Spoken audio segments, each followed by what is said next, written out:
Hello, ladies and gentlemen, and welcome to another wonderful world. Wonderful world. Why not? Why not wonderful world? Another wonderful lesson with Mr. Wheezy. All right, so these last two lessons are just going to be hitting a couple things that I feel are going to be good for you guys next year in Algebra 1 or pre-algebra, whichever way you decide to go, or we decide to send you, I guess I should say. But either way, this will be stuff that you'll be using in algebra. I'll just give you a little bit of a heads up on it. And yeah, so for the kickoff here, what is 2 times 2 times 2 times 2? Well, 2 times 2 is 4, times 2 is 8, times 2 is 16, right?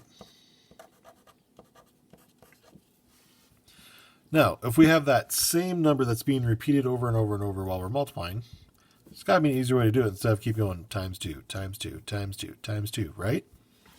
Well, that's where exponents come in. Exponents are going to be used to write repeated multiplication.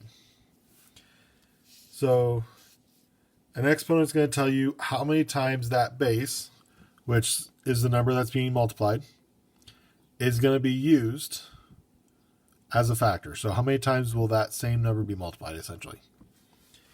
So like that 2 times 2 times 2 times 2, we could write as 2 to the 4th, which is going to be 16, 2 to the 4th power. So if it's 3 to the 5th, that means 3 times itself 5 times, which is 243. So that's what we're going to be working with today. Now, 5 to the 2nd power is typically referred to as 5 squared. So anything to the 2nd power is squared. So if we take 5 squared, what we're really meaning is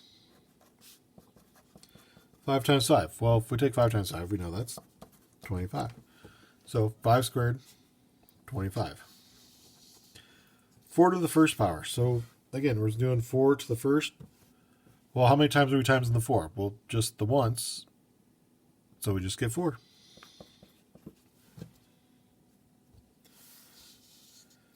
Two to the power of 2.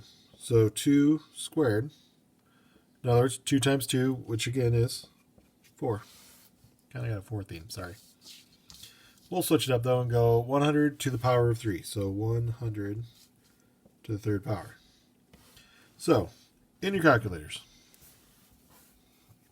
you can look for this button right here if you're using one of the graphing calculators that I have.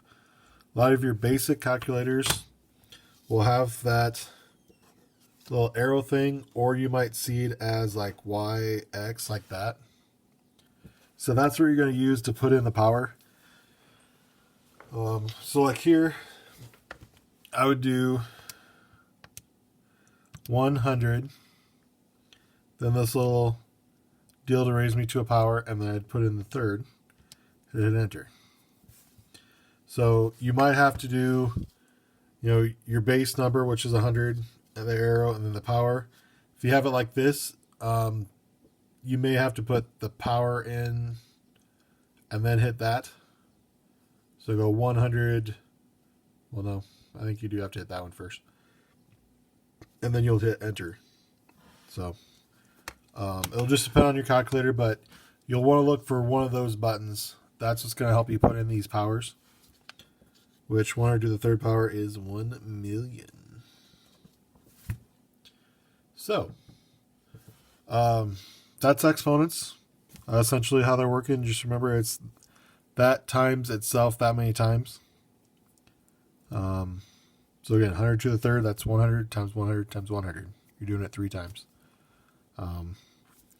Till next time, I guess. Any questions, comments, concerns, please shoot me a message on Google Classroom or email me are the best options. Otherwise, you can always pan me too. I just don't check that as often. So until next time, we'll talk to you later, guys.